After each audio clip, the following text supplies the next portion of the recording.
In this episode, we're going to do a walkabout in Copart looking at premium cars, and we'll introduce you to our new channel sponsor.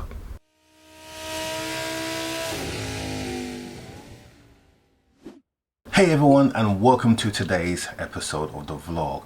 If this is the first time you're seeing this, or if you're just a casual viewer, don't forget to subscribe down below and give us a thumbs up because it really helps the channel to grow.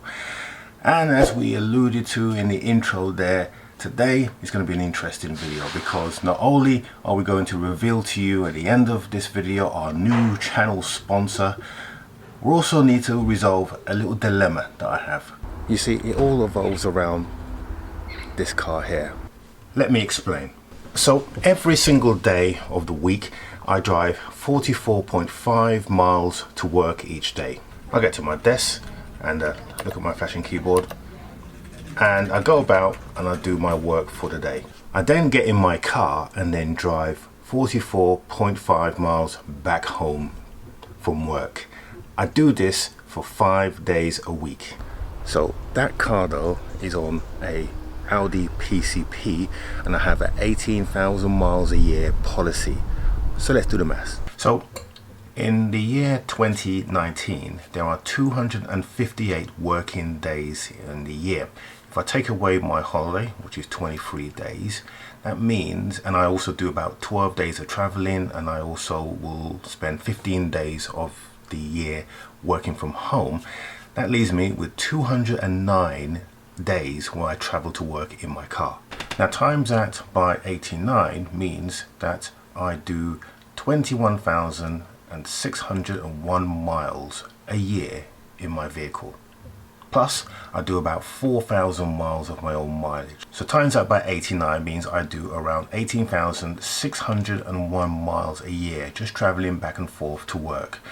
Plus I do about 4,000 miles a year of my own mileage around town, holidays, etc, etc. That means I do a total of 22,601 mile traveling in my car each year.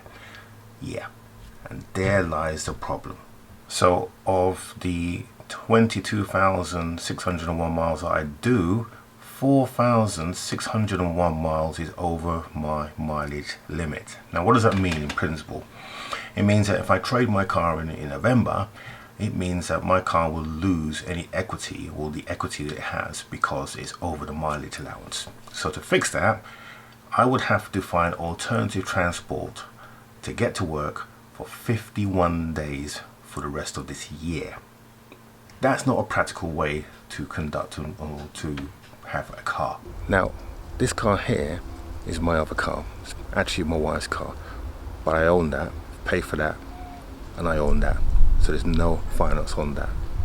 So here's my plan. I say goodbye to my Audi A4 and trade it in for a new A1. I then give that A1 to my wife. I then get my wife's car, which I own, and I sell that privately. And with the funds from that, I get myself a premium car that I built from Copart, and then I can drive to work. So that's option one. Option two is I say goodbye to my A4 and I trade it in for an A1 for myself, a cheaper A1, but a decent A1 with all the toys, of course, you know me. And then the additional money that I pay, because the A1s are considerably cheaper than the A4, I use that to buy myself a toy, a salvage toy at that. Okay, so those are the options, but what do you think? Comment below. In the meantime, let's go over to Newbury Copart and let's take a look at a couple of potentials for the daily to go to work and a couple of sports potentials as well for the toy. Okay, so this first car is a Tesla Model P, and as you can see the damage is pretty evident here. It's the back door here. So just the back quarter in the car was damaged, or the back door and just the rear bit. I opened the door now to jump in, and this is the first time that I've ever been inside a Tesla. And this car being a 15 plate, it still smells new. And on the top there you've got some Alcantara, which is unusual really. You don't normally get that. It may be a level. It's got a twin sunroof, which is really good, and that big display is everything. Now if you notice, the door shuts here. And here's the thing about Teslas. I don't know whether this is the case with all models, but certainly with this car, the key was inside, and when the door was shut, that was it. We couldn't get back in the car again.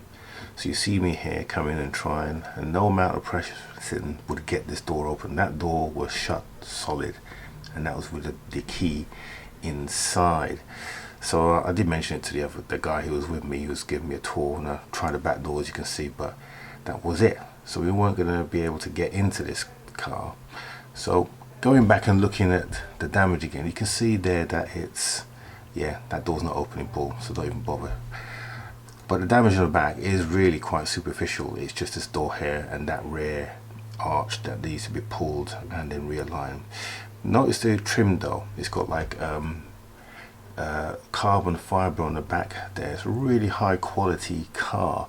Now at the end of this video, I'm going to talk about the Teslas and some of the issues that you have if you buy a salvage Tesla, because I can already see you guys in the comments saying don't buy a salvage Tesla. So this is just a consideration at this stage, but this car was going quite cheap at the time. It's now gone up to about 22, but considering that second hand, these cars go for around 60k, even at £22,000, which is where the bid on the auction is at the moment, it is still quite a cost-effective car.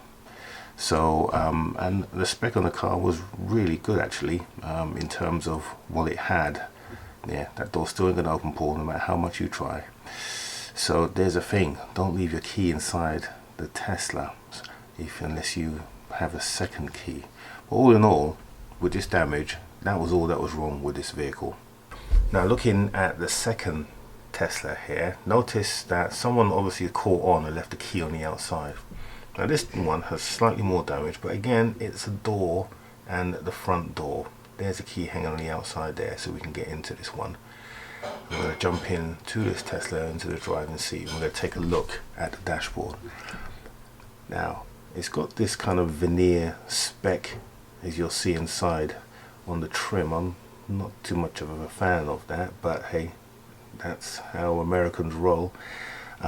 But you've got this massive screen in the middle, which is a bit like an oversized iPad, and that is where everything you do on the car is controlled. Again, you've got that veneer there. Now this car was really low on battery, so well, I weren't able to really have a good shakedown of the car. But even with the limited exposure that I had, I was really impressed with the way that the dashboard works and the information that you get, not only in front of you, this is a Model S by the way, but also on the dashboard. At this point the battery died, so we weren't going to be able to see anything else on the screen. But again, the interior all leather, and it still has that new leather smell inside the car. And I'm just having a look at the rear door card to see if that's been damaged. It hasn't, so we can reuse that again in a new car, because the door is going to come stripped out. Again, you've got that suede or Alcantara dash on the top, and of course this big touch screen. Now Tesla's come with a multitude of upgrade options, including ludicrous mode and autopilot. It's got the most advanced autonomous driving modes in the whole of the industry. Now looking at the door, I'm just looking at the seals to see if they've been pushed in, and they haven't, and nor is that B pillar there. That was in good condition. Apologise for not showing you more. And then the rear quarter, that's going to obviously need a bit of realignment.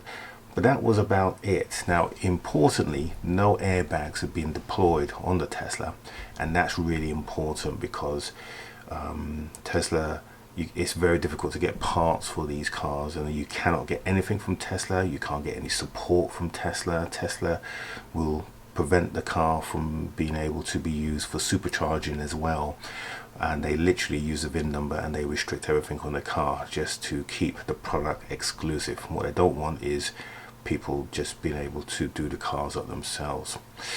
Now this car has an electric boot, which I didn't know until now, so I had to close the boot and then open it again. And then once I get the boot open, you will see that this car has the rear seat option. So that below, that's just the rear tailgate, but this thing that I'm lifting up here now is actually a pair of rear seats, so you can actually have 7 people sitting in this car, which I don't know about you, I'll be quite claustrophobic sitting in the boot of a car, but it is possible with this vehicle. So that's a nice option that comes with this car. So yeah, so that was the second car that I saw, and we'll talk about this after, about the Tesla option and whether it's wise to buy one from a salvage. Okay, so now it's time to take a look at a couple of toys, and the two that I've selected that happen to be in the same yard were a couple of Lotuses. So let's take a look at the first one. Okay, so the first sporty car that I'm looking at is this 2008 Lotus Elise. Now this is a special car because, as you can see, it's the coupe version. This door was locked, unfortunately, but we're able to see inside the car and we're able to get into the other side. So this now obviously looks really nice. You can see where the damage is here at the back. So the rear clam has been completely damaged and compromised, so that would need to be replaced. However, these clams are readily available on eBay. There's a couple of cheap ones on there, but there's also some genuine ones, and they generally go for between 1,800 to about £2,500.